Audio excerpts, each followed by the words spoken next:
जय हिंद फ्रेंड्स। तो हम आपकी लेकर आ चुके हैं यूपी बोर्ड क्लास 10 का जो आप लोगों का आज गणित का प्रश्न पत्र हुआ था 822 आईबी का सोल्यूशन आज किस वीडियो में देखने वाले हैं। यहाँ पर जितने भी क्वेश्चंस हैं आपको एक्यूरेट आंसर की मिलेगी। यहाँ पर आपको 2024 गणित 800 आईबी का पूरा सोल्यूशन आज किस वीडियो में हम देखने वाले हैं। अगर आपका कोई दूसरा सेट है तो कमेंट में आपको नंबर दिया गया है डिस्क्रिप्शन में, उस पर आप लोग पीडीएफ भेज सकते हैं, आपको सोल्यूशन प्रोवाइड हो जाएगा। तो यहाँ पर हम लोग 822 आईबी सोल्यूशन करने वाले हैं। उससे पहले अगर आपने अभी तक चैनल को सब्सक्राइब नहीं किया तो चैनल को सब्सक्राइब कर दीजिए, साथ में बेल आइकन को प्रेस कर दीजिए जिससे आने वाली वीडियो की नोटिफिकेशन आप तक पहुँचती रहे। तो चलिए, अगर आपने अभी तक वीडियो को लाइक नहीं किया तो लाइक भी कर दीजिए। चलते हैं हम लोग सीधे बिना देरी क्वेश्चन की ओर। तो यहाँ पर सबसे पहले खंड आ आता है जिसमें हमारे बहुविकल्पीय प्रश्न हैं। जैसे पहला क्वेश्चन था हमारा, यदि 65 और 117 के एचसीएफ को 65p माइनस 117 के रूप में व्यक्त किया जाए तो p का मान होगा। यहाँ पर ऑप्शन था 1 2 3 4। तो यहाँ पर राइट आंसर आपका हो जाएगा p की वैल्यू हो जाएगी 2। कितनी हो जाएगी? 2। तो यहाँ पर ऑप्शन कौन सा करेक्ट हो जाएगा? तो यहाँ पर ऑप्शन आपका बी वाला करेक्ट हो जाएगा। कौन सा करेक्ट हो जाएगा? ऑप्शन बी आपका यहाँ पर करेक्ट हो जाएगा। इसके बाद नेक्स्ट क्वेश्चन है 2 tan 45 upon 1 plus tan 45 tan square 45। इसमें आपको वैल्यू रख देनी थी। आंसर आपका था यहाँ पर एक आंसर था। कितना आंसर था? एक आंसर था। तो यहाँ पर ऑप्शन नंबर सी वाला आपका करेक्ट हो जाएगा। कौन सा करेक्ट हो जाएगा? ऑप्शन सी वाला यहाँ पर आपका करेक्ट हो जाएगा। नेक्स्ट है 15 18 और 24 का लाशा है। तो 15 18 और 24 का लाशा यहाँ पर आपको बताना था। तो 15 18 24 का लाशा क्या होगा अगर आप लोग इसका लाशा लेंगे? तो यहाँ पर ऑप्शन था 90 120 240 360।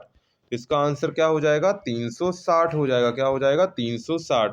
यानी कि ऑप्शन नंबर आपका यहाँ पर डी वाला करेक्ट हो जाएगा। कौन सा करेक्ट हो जाएगा? Option D. नेक्स्ट है 148/185 का सरलतम रूप है। तो यहाँ पर इसका सरलतम रूप ऑप्शन दिया गया था 4/5 5/7 5/4 7/5।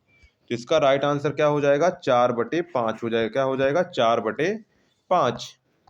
नेक्स्ट है p के किस मान के लिए 3x माइनस वाई प्लस 8 बराबर 0 और 6x माइनस पी वाई बराबर 16 समपाती रेखाएं निरूपित करती हैं?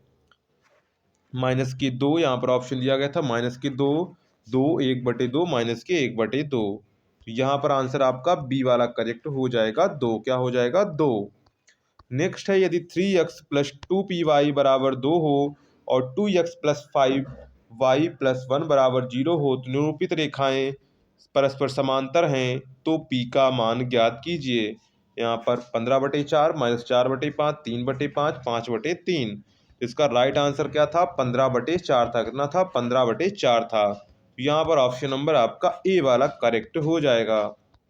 नेक्स्ट है यदि कॉट 15 कॉट थीटा बराबर 8 तो साइन थीटा की मान ज्ञात कीजिए। यहाँ पर आपको साइन थीटा की वैल्यू ज्ञात करनी थी। तो यहाँ पर ऑप्शन से 17/15 15/8 8/17 15/17। यहाँ पर आंसर क्या करेक्ट हो जाएगा? यहाँ पर आंसर करेक्ट हो जाएगा 15/17। क्या हो जाएगा? 15/17। ऑप्शन डी वाला यहाँ पर आपका करेक्ट हो जाएगा। नेक्स्ट है यदि ए बी सी तथा एक्स वाई जेड दो समरूप त्रिभुज हैं, कोण ए बराबर 75 है, कोण वाई बराबर 57 है, तो कोण सी का मान होगा। यहाँ पर आपको ऑप्शन दिए गए थे 58 48 45 54। यहाँ पर राइट आंसर आपका क्या था? राइट आंसर था आपका 48 डिग्री। कितना था? 48 डिग्री। तो यहाँ पर ऑप्शन आपका बी वाला करेक्ट हो जाएगा। कौन सा करेक्ट हो जाएगा? Option B. नेक्स्ट है इफ त्रिभुज ABC and XYZ are two similar triangles, A equal to 75 and Y equal to 57, then the value of C will be 48। यहाँ पर हो जाएगा।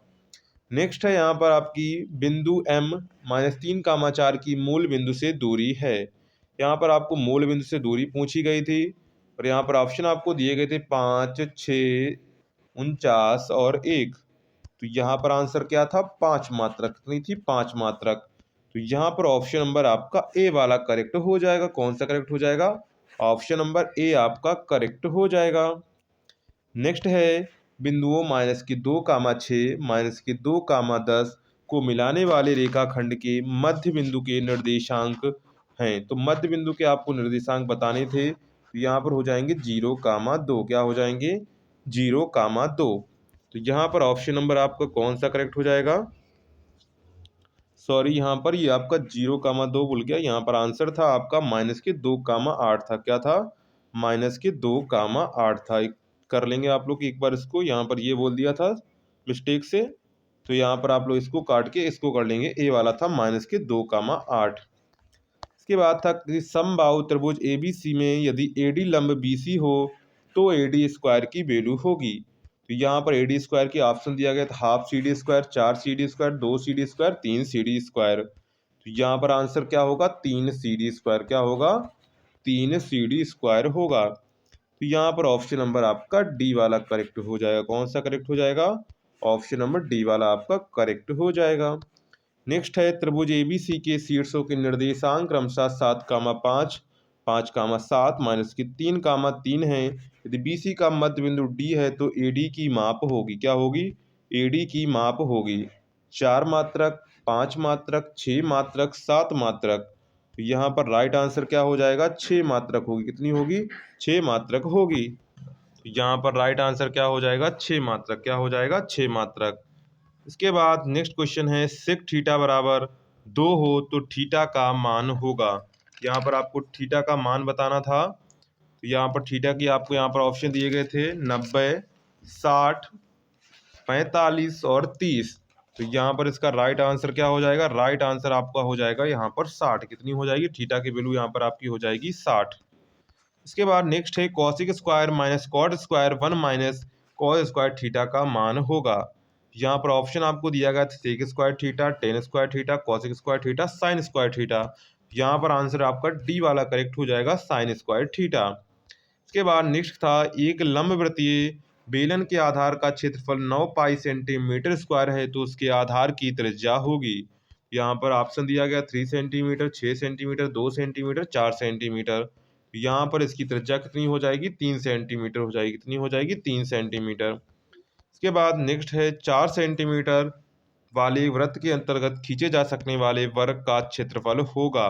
यहाँ पर वर्ग का क्षेत्रफल क्या हो जाएगा? 32 सेंटीमीटर स्क्वायर हो जाएगा। कितना हो जाएगा? 32 सेंटीमीटर स्क्वायर। तो ऑप्शन बी वाला यहाँ पर आपका करेक्ट हो जाएगा। नेक्स्ट है निम्नलिखित सारणी से माध्य होगा। तो यहाँ पर इस सारणी में आपको माध्य निकालना था। ऑप्शन आपको दिए गए थे 6, 6.2, 6.6, 6.8। यहाँ पर आंसर सी वाला करेक्ट हो जाएगा, 6.6 हो जाएगा। क्या हो जाएगा? 6.6, यानी कि ऑप्शन सी वाला यहाँ पर आपका करेक्ट हो जाएगा। नेक्स्ट है एक पासे को एक बार फेंका जाता है तो एक अभाज्य संख्या आने की प्रायिकता है। तो अभाज्य संख्या कौन कौन सी? 2, 3, 5। तो 3/6 यानी कि 1/2। तो यहाँ पर आंसर कौन सा करेक्ट हो जाएगा? ऑप्शन बी वाला आपका करेक्ट हो जाएगा, 1/2। इसके बाद यदि किसी आवर्ती वितरण माध्य 20.5 है तब माध्यिका 21 हो तो उसका बहुलक होगा। यहाँ पर आपको क्या करना है? इसका बहुलक निकालना है। क्या करना? बहुलक। तो ऑप्शन डी वाला आपका करेक्ट हो जाएगा, 22। क्या हो जाएगा? 22। यहाँ पर ऑप्शन डी आपका करेक्ट हो जाएगा। नेक्स्ट है निम्नलिखित में कौन सी घटना की प्रायिकता नहीं हो सकती? 4/3, 2/3, 1, 3/5। यहाँ पर आंसर हो जाएगा 4/3। क्या हो जाएगा? 4/3। ऑप्शन सी वाला यहाँ पर आपका करेक्ट हो जाएगा। इसके बाद हम लोग आते हैं खंड बा के प्रश्नों पर। अब वो आपके 20 बहुविकल्पीय प्रश्न यहाँ से हो चुके हैं। अब हम लोग चलते हैं वर्णनात्मक प्रश्न पर, जो आपके 2-2 नंबर में क्वेश्चंस होंगे। तो यहाँ पर सबसे पहला हमारा प्रश्न था कॉट ए बराबर b/a तो सिद्ध आपको करना था, तो ये आपने कर लिया होगा। इसके बाद नेक्स्ट चलते हैं x के किस मान के लिए 2x, x+8 और x+1 समांतर श्रेणी में होंगे। तो x के किस मान के लिए होंगे? तो x बराबर 5 मान के लिए होंगे। किसके लिए होंगे? x बराबर 5 मान के लिए। इसमें करना क्या था? आपके d1 और d2 आपको निकालने थे, दोनों यहाँ पर बराबर कर देने थे। क्या करने थे? दोनों यहाँ पर आपको बराबर कर देने थे। बराबर करते तो आपकी x की वैल्यू आती यहाँ पर 5 आती। कितनी आती? 5 आती। इसके बाद था सिद्ध कीजिए कि 2√3 एक अपरिमेय संख्या है। आपको सिद्ध क्या करना था? 2√3 एक अपरिमेय संख्या है। इसके बाद डी है एक घन का आयतन 729 घन सेमी है तो इसका संपूर्ण पृष्ठ क्षेत्रफल ज्ञात कीजिए। तो इसका संपूर्ण पृष्ठ क्षेत्रफल कितना आता? 486 सेंटीमीटर स्क्वायर आता। कितना आता? 486 सेंटीमीटर स्क्वायर आता। इसके बाद नेक्स्ट है बिंदु 2 कामा माइनस की 3 और माइनस की 4 कामा 6 को मिलाने वाले रेखाखंड को 1:2 के अनुपात में अंतः विभाजित करने वाले बिंदु के निर्देशांक ज्ञात कीजिए। तो यहाँ पर इसकी निर्देशांक कितने आती है, एक्स की वैल्यू भी 0 आती, वाई की वैल्यू भी 0 आती, यानी कि ये क्या होते, ये मूल बिंदु के निर्देशांक थे 0,0, क्या थे 0,0। इसके बाद एफ क्वेश्चन आता है।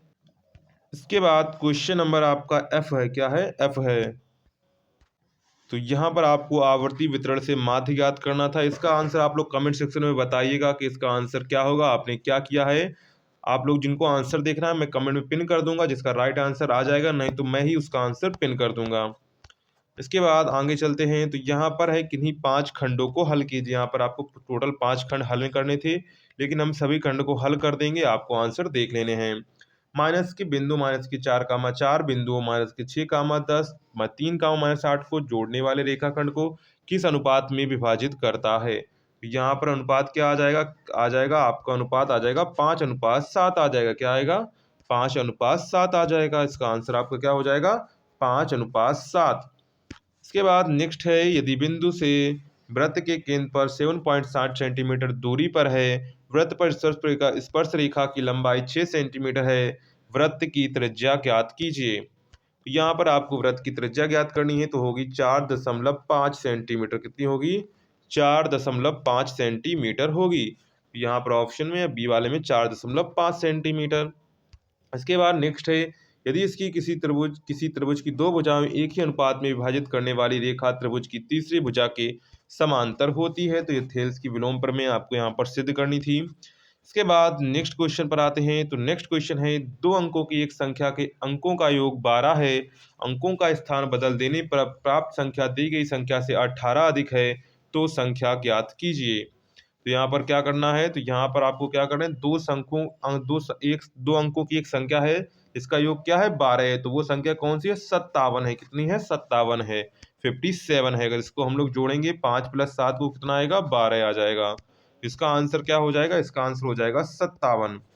इसके बाद आगे बढ़ते हैं। तो द्विघात समीकरण √3x² - 11x + 8√3 बराबर 0 के मूल ज्ञात कीजिए। तो यहाँ पर इसके आपको मूल ज्ञात करने थे, तो मूल इसके दो आएंगे।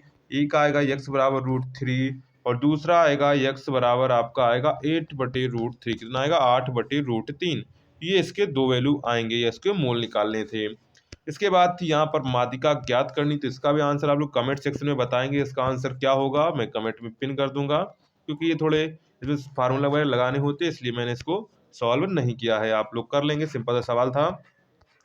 इसके बाद क्वेश्चन नंबर 3 पर आते हैं, जो आपके 6 नंबर में बहुत महत्वपूर्ण प्रश्न है। जैसे एक ठोस बेलन के आकार का, इसके दोनों सिरे अर्धगोलीय हैं, इसके ठोस की कुल ऊंचाई 19 सेंटीमीटर है, बेलन की त्रिज्या 3.5 सेमी है, ठोस का आयतन तथा संपूर्ण पृष्ठ क्षेत्रफल ज्ञात कीजिए। तो इस पर जो आयतन है वॉल्यूम कितना आएगा 641.41 सेंटीमीटर क्यूब आएगा। कितना आएगा 641.41 सेंटीमीटर क्यूब। इसके करीब भी आता है तब भी आपका आंसर करेक्ट माना जाएगा। इसके बाद है संपूर्ण पृष्ठ क्षेत्रफल। जो संपूर्ण पृष्ठ क्षेत्रफल कितना आएगा 418 सेंटीमीटर स्क्वायर आएगा। कितना आएगा 418 सेंटीमीटर स्क्वायर आएगा। इसका आंसर हो जाएगा 418 सेंटीमीटर स्क्वायर।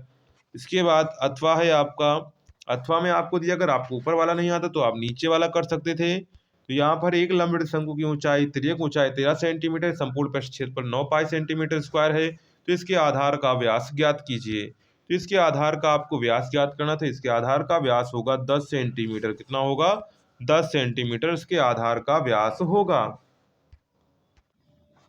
उसके बाद नेक्स्ट क्वेश्चन की ओर देखते हैं। तो क्वेश्चन नंबर 4 पर आते हैं। 7 मीटर ऊंचे भवन के शिखर से एक केबल टावर के शिखर का उन्नयन कोण 60 है और उसके पाद का उन्नयन कोण 45 है, तो केबल टावर की ऊंचाई होगी।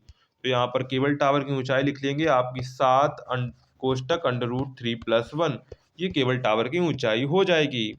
एक बार फिर से देख लेंगे, h बराबर 7 कोष्टक में √3+1। अगर आप ये करके आए हैं तो आपका राइट आंसर। अगर आपने √3 की वैल्यू रख दी है तब भी आंसर आपका करेक्ट माना जाएगा। इसके बाद अथवा है, जब सूर्य का उन्नयन कोण फाई से थीटा हो जाता है तो क्षैतिज तल से खड़े एक स्तंभ की छाया a मीटर अधिक हो जाती है, स्तंभ की ऊंचाई ज्ञात कीजिए। तो स्तंभ की ऊंचाई क्या हो जाएगी h बराबर a/cot theta - k cot phi. क्या हो जाएगा ए बटे कॉट थीटा माइनस के कॉट फाइव की ऊंचाई हो जाएगी। इसके बाद लास्ट हमारा क्वेश्चन नंबर नेक्स्ट बचता है 5। दो संख्याओं का योग 8 है, उनके व्युत्क्रम का योग 8/15 है, तो संख्याएं ज्ञात कीजिए। क्या करना है? संख्याएं आपको ज्ञात करनी है। संख्याएं होंगी 5, 3 होंगी। क्या होंगी? 5, 3 होंगी, क्योंकि उनका योग क्या है? उनका योग है 8। इसके बाद अथवा में आपको दूसरा दिया गया, आप दूसरा वाला कर सकते हैं। दो क्रमागत धनात्मक संख्याओं के पूर्णांक ज्ञात की जिनके वर्गों का योग कितना है? 365 है। वो संख्याएं हो जाएंगी 13, 14 हो जाएंगी। क्या हो जाएंगी? 13, 14 हो जाएंगी। इसका राइट आंसर क्या हो जाएगा? 13, 14। तो यहाँ पर इस पेपर का पूरा सोल्यूशन हो जाता है। अगर आपको वीडियो पसंद आया हो तो वीडियो को लाइक करिएगा, चैनल को सब्सक्राइब करिएगा। मिलते हैं नेक्स्ट वीडियो में, तब तक के लिए जय हिंद।